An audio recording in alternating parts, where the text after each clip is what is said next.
instituição da Páscoa. Êxodo capítulo 12. Antes de ler o texto, querido, nós sabemos que o mundo hoje ele comemora uma Páscoa totalmente pagã. Aonde está, nesse texto, creio que você já leu, se não leu, vai ler. Aonde está escrito que tem coelho, e que principalmente esse coelho coloca ovo, e que esse ovo é de chocolate? Da onde saiu isso, gente? Queridos, eu fui pensando que você entra naquelas lojas, mercado, você é obrigado a passar no corredor por baixo dos ovos de chocolate. É uma verdade. Aí você leva o seu filho, hoje, graças a Deus, que o meu é de 20 e de 15, né, pai? Mas se você levar dessa idade aí, dessas idades, pai, compra. Aí você escolhe o menorzinho. Ah, não, pequenininho não, eu quero grandão, 50 gramas. O chocolate é maravilhoso, é bom demais. Mas entenda, pastor, é proibido comer ovo de chocolate? Não, você pode comer ovo de chocolate. Eu nunca falei que é proibido comer, querido. Agora você não pode colocar aquilo como símbolo. O problema é que o ovo de chocolate só aparece na Páscoa. Por que não aparece nos outros dias? No outro período do ano. Por que você, em vez de comprar, ou nós, o incluo também, em vez de nós comprarmos ovo de Páscoa para presentear alguém, por que a gente não vai numa fazenda e compramos um cordeiro e matamos e damos para o vizinho ou chamamos ele para comer um churrasco de cordeiro? Já pensaram nisso? Aí uma dica para o ano que vem: matar um cordeiro, ou então oferecer um cordeiro macho, sem defeito, de 1 ano para o seu vizinho, ou então para o seu filho. Pensou? Eu lembro que chegar com 2 cordeiros aí, meu filho, para você e com 1 ano, né? Você brincar com cordeiro, você mata e faz churrasco. Imagina o papai levantar 2 cordeirinhos para a menina. Pensou não? Mas ninguém faz isso. Ninguém quer isso. Mas ovo de Páscoa, como? Por quê? É um culto pagão. Por que ovo, pastor? Porque para alguns religiosos de nações pagãs, eles acreditam que o ovo é o meio de gerar vida. De fato é, porque a galinha bota ovo, gera pintinho com ovo, né? Natural. Todo animal que bota um ovinho vai gerar um jacaré, vai gerar um filhote aqui de dentro. Não é assim? Quem gosta de comer um ovo frito? Você acredita que o ovo frito que você come é um aborto? Nunca parou para imaginar isso. Mas é bom pra caramba, né? O ovinho mexido. E ele só a Reusa sabe fazer. É bom demais, com cebola, um pãozinho fresquinho, um cafezinho ou uma Coca-Cola. Mas entenda, querido, aonde está o coelho? O coelho é um símbolo também de uma seita pagã que prega que o coelho representa fertilidade ou abundância, riquezas. Onde é isso? Para com isso, você é pagão, sem religiosidade. Aí eu pergunto a você, aonde está Cristo? Interessante que quando nós lemos todo o capítulo 12 de Êxodo, fala ali que Deus manda Moisés dizer para todos os chefes de família: pega um cordeiro sem defeito, de 1 ano, mata ele, assa no fogo, você e a tua família. Fala assim: eu e a minha família vamos fazer a Páscoa. Aí você vai ver, no dia da Páscoa, será que você senta junto para almoçar na mesa?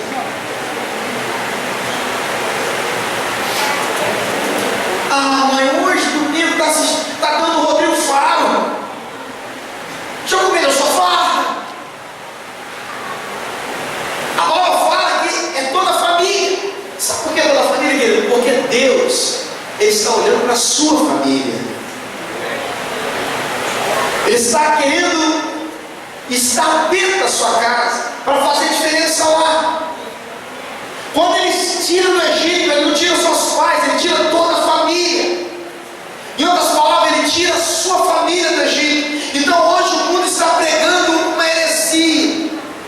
nós estamos entrando, nos conformando com os ensinamentos que o mundo está nos ensinando. E nós estamos esquecendo às vezes na Páscoa que Cristo é o libertador. Ele é o verdadeiro significado da Páscoa. O seu sangue é o verdadeiro significado da Páscoa. E nós estamos esquecendo isso. Por que nós esquecemos do sangue? Porque o sangue aponta para a santificação dos pecados, como a palavra diz lá em 1 João 1. A palavra diz isso. O sangue nos santifica, nos purifica de todo pecado. E muitas das vezes nós esquecemos. Nós entramos no compartilhar da Páscoa com a vida toda de pecado. Não há arrependimento de pecado, não há conserto com Deus, não há uma transformação genuína dentro de nós. E nós estamos celebrando a Páscoa de uma forma errada e com a vida cheia de pecado.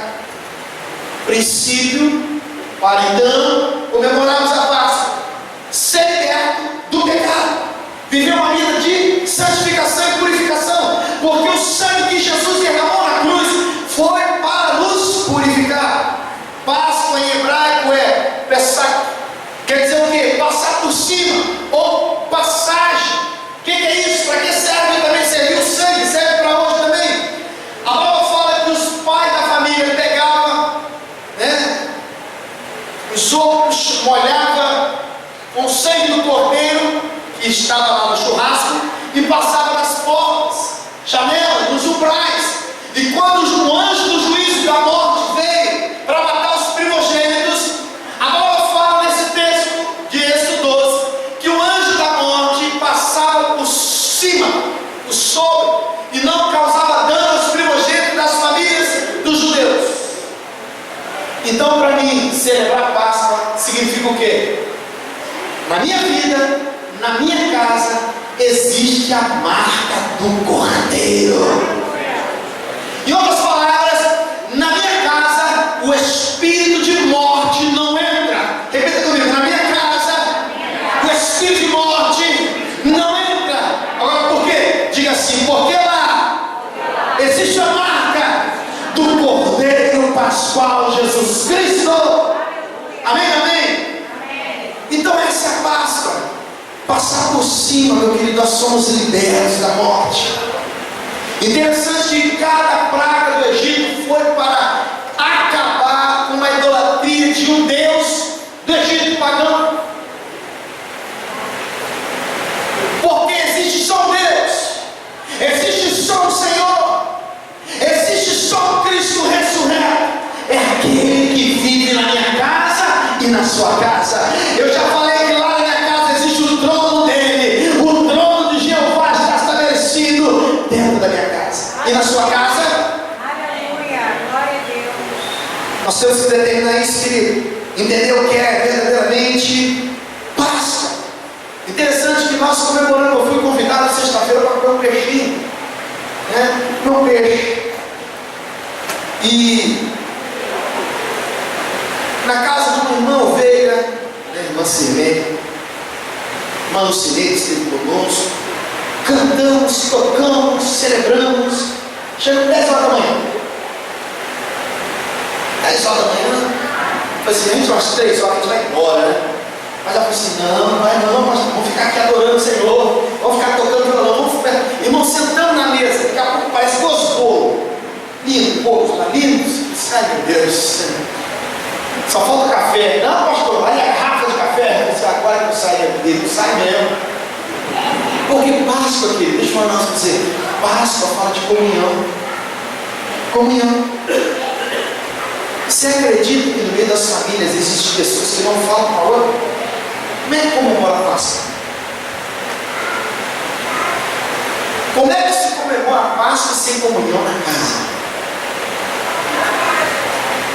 Imagine você comendo, cortando peixe, a pessoa na sua frente não fala com você. Como é que fica isso? Para imaginar como é que é esse negócio. Sem sentido essa Páscoa. Páscoa também fala de comunhão, comunhão na família. Se a sua família não é para comer aquele cordeiro, chama a minha. Chama o teu irmão. Fala de comunhão, repete comigo: Páscoa nos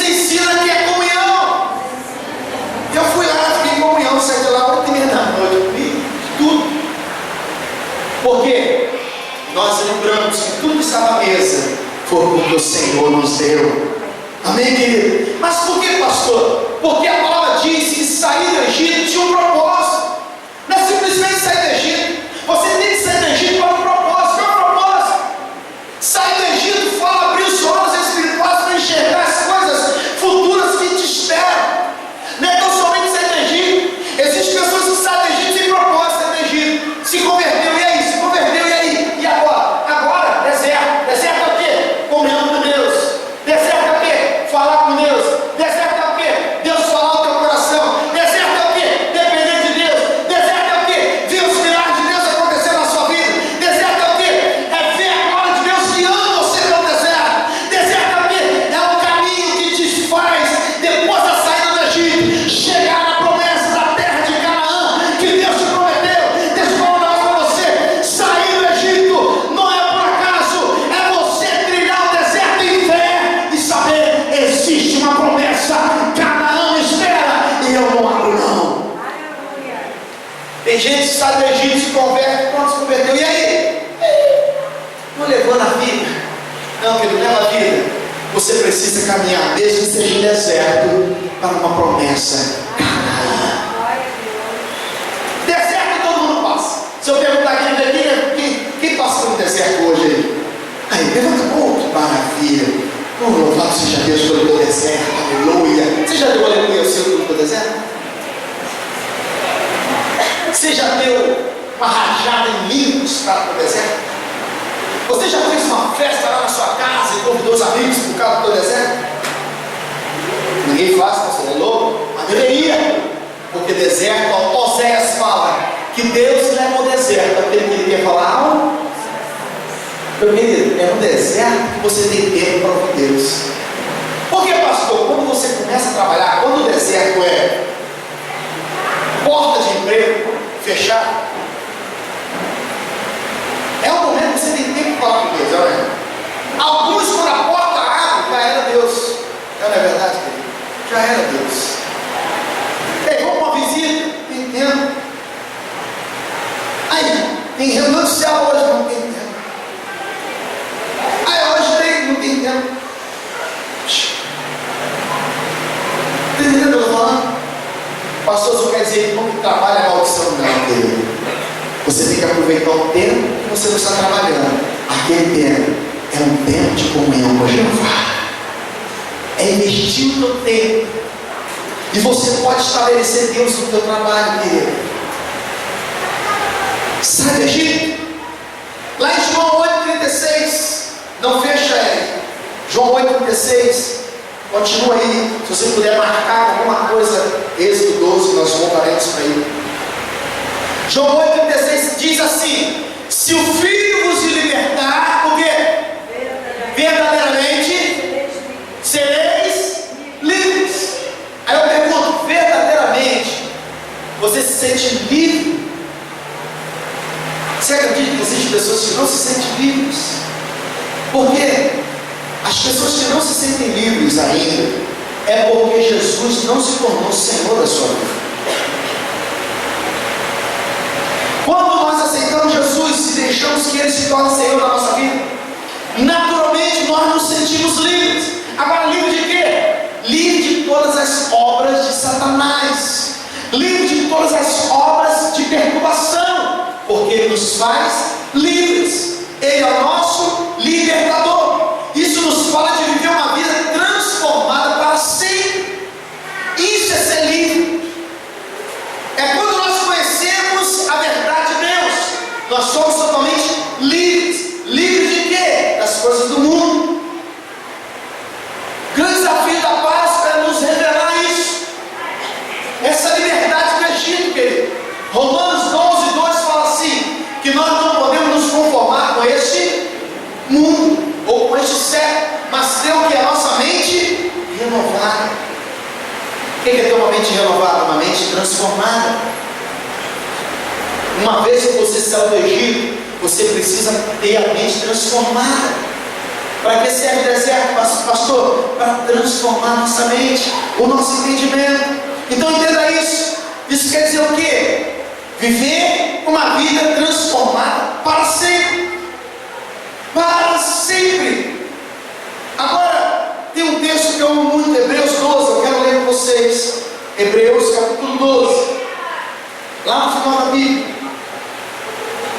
Hebreus capítulo 12. Aliás, capítulo 2, versículo 7, perdão, queridos. Versículo 14. Diz assim: visto, pois, que os filhos têm participação comum de carne e sangue, deste também ele igualmente participou, para que, por sua morte, isso Cristo, destruísse aquele que tem o poder da morte, a saber, o diabo. Ele livrasse todos que, pelo pavor da morte, estavam sujeitos à escravidão por toda a vida. Pois ele, evidentemente, não socorre anjos, mas socorre a descendência de Abraão.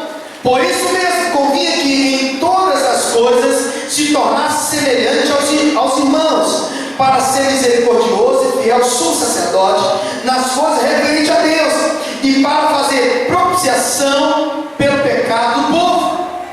Pois naquilo que ele mesmo sofreu, tendo sido tentado, é poderoso para socorrer os que são tentados.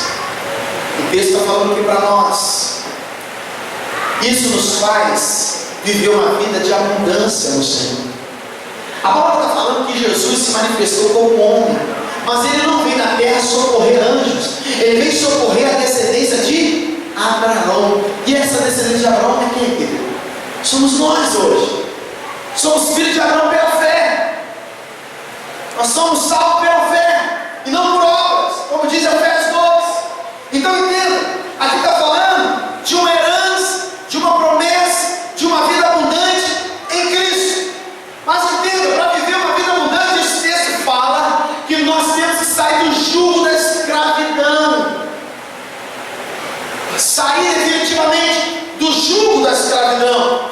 Porque, querido, tem muitas pessoas dentro das igrejas que vivem dentro das igrejas, mas estão escravas, escravas ainda, não se acham libertas. Pastor, o que é uma pessoa escrava? É uma pessoa que vive na prática do pecado, é uma pessoa que vive sendo dominada pelo inimigo, é uma pessoa que vive sendo governada pelo diabo. Entenda? O versículo 14 fala, no finalzinho, aqui ele diz assim: igualmente participou para que, por sua morte, destruísse aquele que tem o poder da morte, a saber, o diabo. Interessante que na aula de domingo retrasado da escola dominical, falando sobre revelação do Espírito, eu perguntei assim: quem gostaria aqui de morrer hoje? Quem gostaria de desejar a morte hoje? Ninguém quer. Nenhum ser humano quer morrer, nenhum cristão quer morrer hoje, porque todos nós temos medo da morte. Mas quem tem que estar gravado no coração? Existe um ser dentro de mim que venceu a morte. Hoje a morte não pode me derrotar. Hoje eu ando em vitória, até mesmo contra a morte, a saber, o diabo. Por que muitos têm medo da morte? Porque ainda não entendeu a vida espiritual, não entendeu o que mais atrapalha o propósito de Deus e a morte espiritual. Existem muitas pessoas hoje dentro das igrejas, mas andam numa morte espiritual sem vida. Olha para esse irmão que está do teu lado, sua irmã aí que está do seu lado, vê se tem um semblante de Deus, vê se tem Deus aí dentro aí. Como é que anda o cristão? Como é que anda o cristão? O cristão na prova, anda como é que ele anda na prova? Hã? Como é que é a música do lado? Oh, passando pela prova, murmurando a Deus, murmurando a Deus, murmurando a Deus. Oh, passando pela prova, saindo da igreja, saindo da igreja. É assim, querido?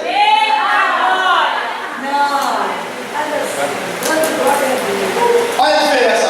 Vou passando pela prova, dando glória, dando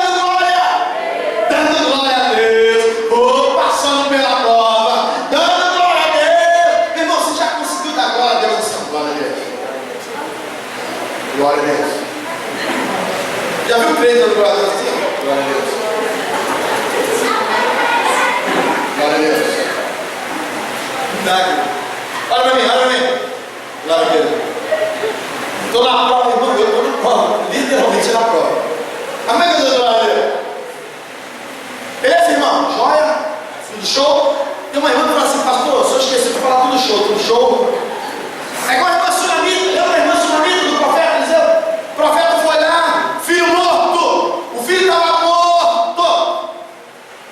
Quer mais prova do que o filho morto? A vida de uma mãe?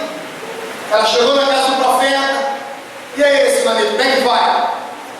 Vou passando pela prova, dando glória a Deus, vai tudo bem. Ela poderia chegar lá e falar assim: tô mal. Lembra daquele quartinho que eu fiz para você ficar lá, profeta? Destruí, derrubei ontem, você nunca mais vai dormir na minha casa. Ela fez isso, querido? Não! Como é que vai Sunamita a sua vida? O que ela respondeu? Fala para mim. Vai tudo bem, profeta. Mas por quê? Uma pessoa liberta do Egito, uma pessoa que comemora verdadeiramente a Páscoa, ela tem uma vida com Deus de alegria em meio à prova, em meio ao deserto. Porque uma pessoa liberta do Egito nunca vai olhar, querer de voltar para o Egito, conforme aqueles que morreram no deserto, murmurando, lembrando que tinha churrasco lá, tinha carne lá, tinha pão lá, e aqui é só maná, só com maná, ó maná de dia, ó maná à noite, é café da manhã, almoço e janta, maná, cansei de maná. Meu querido, Deus falou assim: vou matar todos eles com barriga cheia, querido. Come aí, corpo. O meu corpo, todo mundo se infartar de tanto comer. Agora, meu querido, aquele que é liberto do Egito, ele não olha mais para o Egito. Ele está comendo maná hoje, mas ele está olhando: eu fui liberto do Egito para viver uma promessa. Meu querido, a pessoa que é liberta do Egito, ele anda assim, cabeça erguida. Sai do Egito, já era. O cordeiro já foi tomado. Estou indo para Canaã. Caminhando eu vou para Canaã. Caminhando eu vou para onde? Caminhando eu vou para Canaã. Aí você diz o quê? No deserto, ó. É no deserto que cansa a coisa. Glória a Deus! Caminhando eu vou para Canaã. Aí você que está fiel naquele que está lá cabisbaixo, vai morto espiritual, já está morto espiritual. Você fala assim: se você não vai, não me peça aí, mano. Se você não quer ir, o problema é seu. Se você não vai, não me atrapalha aí. Se você não vai, não me atrapalha. Sabe por quê? Glória a Deus. Que? Somente quem é liberto na Páscoa do Egito não tira os olhos de Canaã. Vamos imaginar Josué. Josué olha para Moisés, Josué olha para os outros 10 lá fracassados, ele e Caleb, fala assim: rapaz, não estou entendendo vocês. Vamos parafrasear o texto: não estou entendendo vocês. O cara mandou uma palavra, Moisés libertar a gente. Você não lembra das pragas? Você não lembra do mar vermelho que ele abriu, rapaz? Fica firme, rapaz. Não deixe de olhar para Canaã, não. Aquela terra é nossa. Nós vamos entrar lá. Nós vamos possuir a terra. Ele prometeu, é nossa. Levanta a cabeça, rapaz. Sai desse problema aí. Se liberta do teu interior. Vamos caminhar em vitória, rapaz. Deus prometeu a nossa. Só quem é liberto do Egito toma a atitude de Josué e Caleb. Aleluia. Agora, quem não é liberto do Egito nunca vai pisar em Canaã. Quem não é liberto do Egito nunca vai conseguir enxergar a promessa. Quem não é liberto do Egito só tem murmuração na boca. Olha o teu irmão fazer, parou de murmurar? Já parou de murmurar? Querido, Deus está levantando uma geração liberta do Egito. João Batista, interessante, lá em João 1,29 diz assim: eis aí o Cordeiro de Deus que tira o pecado de onde? Do Egito. O mundo representa o Egito. Eis aí o Cordeiro de Deus, João Batista, o profeta, que tira o pecado do Egito. Ele me tirou de lá. Ele me tirou da vida de pecado, da vida de escravidão. Hoje eu sou liberto. Andar com Cristo ressurreto é andar em comunhão com Deus. Entenda? Era uma regra para o sacerdote imolar um animal para perdão dos pecados.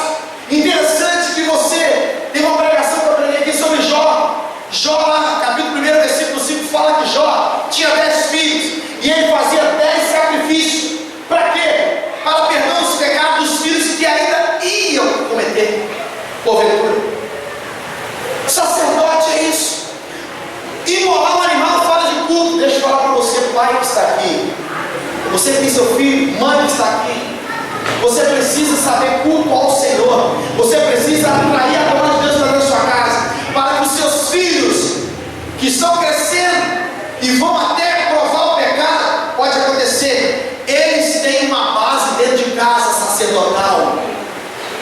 Você mãe, você pai, é exemplo aos seus filhos dentro de casa. Você é o sacerdote, a sacerdotisa lá dentro com seus filhos. Moisés foi o sacerdote. E interessante que ele falou assim: todos os chefes da família peguem um cordeiro e façam um culto ao Senhor em sacrifício. Responsabilidade para nós, pais. Como anda o seu filho diante do Senhor? Eu quero adiantar, já terminando aqui. 2 Coríntios 4,4 diz que o Deus desse século, Ele tem cegado o entendimento dos incrédulos, para que não lhe resplandeça a luz do Evangelho da glória de Cristo, o qual é a imagem de Cristo, de Deus. O que o Senhor está falando aqui? O que Paulo está falando aqui acerca do Senhor Jesus? O Deus desse século. Qual é o Deus desse século? É o Deus pagão desse século. É o Deus que apresenta para a gente um coelho, um ovo de Páscoa. É um Deus que apresenta para a gente Papai Noel e uma árvore de Natal.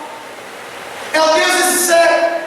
E o verdadeiro sentido de uma Páscoa, de um Natal, não tem entrado nas casas, queridos. Porque não está havendo luz no entendimento. Satanás tem cegado o entendimento da igreja. Então nós temos que dar, meu irmão, uma voz de remote contra essas coisas. Nós temos que negligenciar ou afastar isso do nosso meio, da nossa casa. Entenda? Se Deus não enviasse Moisés para libertar o povo da escravidão, eles não teriam os olhos abertos para ver a promessa. Sabe para que serve um pastor na sua vida? Para fazer o papel de Moisés, querido. Abre os olhos para que você consiga enxergar o que Deus tem preparado para você. Sabe o que vale um líder na sua vida? É como um sacerdote falando na sua vida.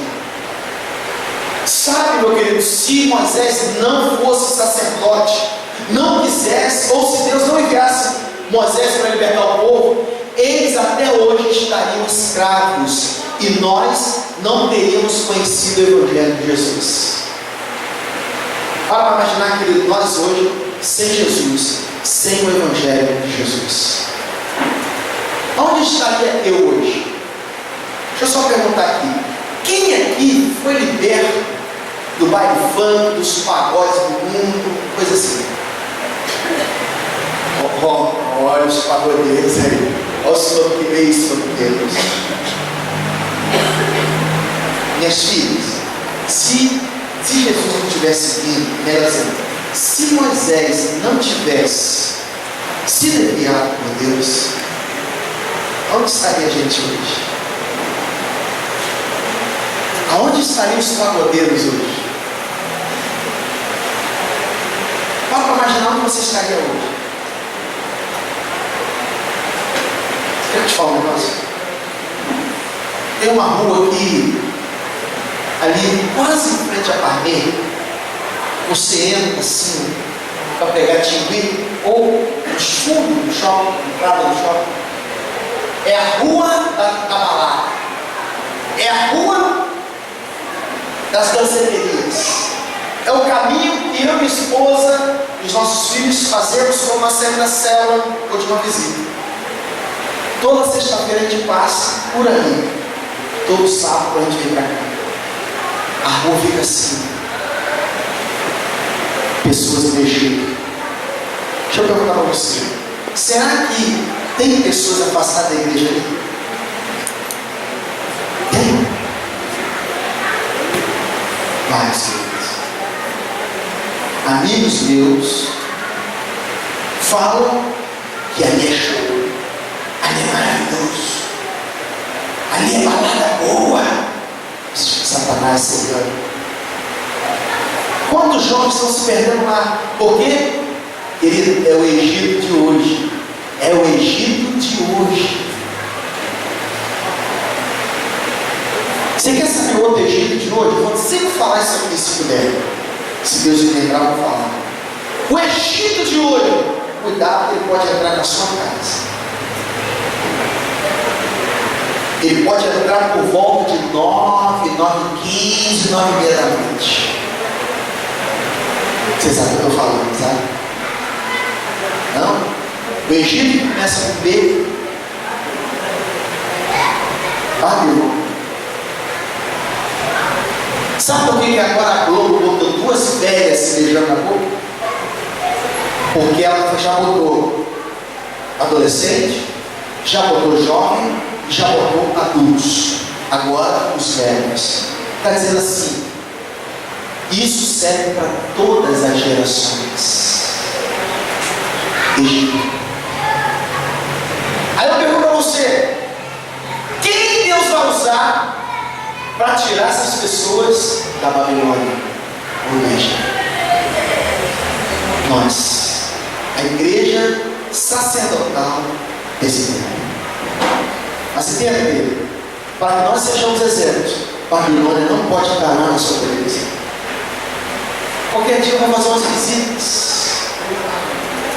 Segunda a sábado, por volta de 9 horas da noite, visitar algumas casas. Tem casa que eu entro, meu querido, é uma correria. E quando não sabe onde bota o controle remoto, perdeu o controle remoto, o pastor já está entrando no portão lá dentro. Ai, Jesus, cadê o controle remoto? Cadê o controle remoto? Para quê? Para tirar da Babilônia, botar em Moisés. 10 mandamentos. Corre, cadê minha filha? Cadê o controle, né? Cadê mamãe? Tem o controle? Para quê, mãe? Eu quero ler a Bíblia, irmão. Eu quero ver Moisés. Eles, nós já fomos libertos do Egito. Não deixe o Egito ficar na sua casa. Você quer comemorar a Páscoa? A palavra fala, querido. A palavra fala que eles comemoraram. Aqui, lá em Êxodo 12. Eu quero fechar aqui, tá bom? Estou terminando. Aqui eu fecho. Olha o versículo 8 de Êxodo 12. Naquela noite comerão a carne assada no fogo, com pães asmos e ervas amargas a comerão. 3 coisas. Primeiro, o cordeiro assado significava quem? Jesus. Os pães asmos eram pães sem fermento. E a palavra fala que fermento aqui estava dizendo que, lá no versículo 15, fala que o fermento são as coisas impuras que tem dentro da nossa casa. Em outras palavras, Moisés falava assim para os pais de família: vá, coma pão sem fermento e limpa a sua casa. Tudo que é impuro que estiver na sua casa, tirai, santifica a tua casa e comemora a Páscoa. Aleluia! Quem está falando? Hoje nós estamos no domingo de Páscoa. Eu sei que você teve um almoço de Páscoa. Eu sei que você teve sexta-feira de Páscoa, sábado de Páscoa, domingo de Páscoa. Mas você já parou para observar se tem alguma coisa como fermento dentro do seu lar? Se tem, você comemorou errado a Páscoa. Nós não podemos comemorar a Páscoa se tem fermento, impureza na nossa casa. Se há pecado, precisa de conserto, de santificação, de purificação, para então nós irmos e partilharmos do Cordeiro de Deus. Deus não pactua com o pecado. Deus não habita no templo cheio de pecado. Primeiro Ele manda varrer tudo, limpar tudo, porque nem mesmo nós gostaríamos de morar numa casa de poeira, cheia de cascalho. Imagine nosso Rei dos Reis, Jesus, aquele Cordeiro que foi morto, mas ressuscitou. Ele é o nosso advogado hoje, mas quando Ele voltar para buscar a sua igreja, Ele virá como rei. Meu querido rei não habita no meio de sujeira. Não habita. Por isso que Ele fala: limpai tudo, todas as imundícies, tudo que é fermento, tire tudo da sua casa e compartilhe do pão máximo, o pão da vida que é Jesus. E ele fala também, comer da erva amarga. Sabe por que eles tinham que comer a erva amarga? Para lembrar do que eles estavam sendo libertos. Meu querido, deixa eu falar um negócio para você. Quando você negligencia um culto, uma palavra de Deus, um louvor na casa de Deus, quando você negligencia a presença de Deus, você não está muito satisfeito da onde o Senhor te libertou. Tipo assim, você não está feliz em viver uma vida de guerra. É por isso que eu valorizo muito o culto ao Senhor.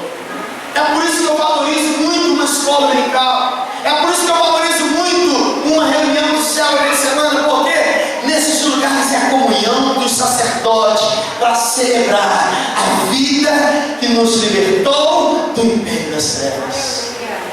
Isso é culto ao Senhor. Quando você sai de casa para uma reunião dessa, você não pode sair como derrotado, você tem que sair com júbilos ao Senhor. Eu estou indo com relâmpago, sem relâmpago, com temporal, com vento ou sem vento, terremoto ou sem terremoto. Eu estou indo para a casa do Senhor. Eu estou indo para adorar ao Senhor e ter comunhão com os meus irmãos. Eu hoje vou celebrar o Cordeiro de Deus. Eu hoje vou celebrar a minha libertação do Egito. Eu hoje vou celebrar que eu não sou mais o mesmo, porque Cristo me libertou e me transformou. Eu quero declarar um negócio para você aqui. Quando você olhar para o teu passado, não olhe com prazer e com satisfação, ou com vontade de voltar. Olha dando glória a Deus, sim, porque para lá você nunca mais pode voltar. Diga comigo assim: Egito, nunca mais. Diga assim: Babilônia, não existe mais na minha vida. Você falou de coração? Só permite.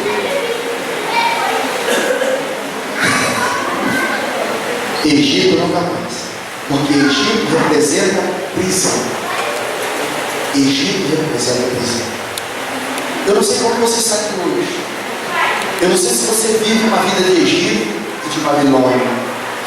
Eu não sei se você hoje vive uma vida de derrota. Eu só sei que a minha vida, mesmo no deserto, é olhar a promessa por aquilo que é o motivo que Deus me tirou do Egito. Existe uma promessa para mim. Existe uma promessa para você. Eu não sei como você está aqui hoje. Eu quero convidar a igreja a ficar de pé nesse momento. Nós estamos encerrando.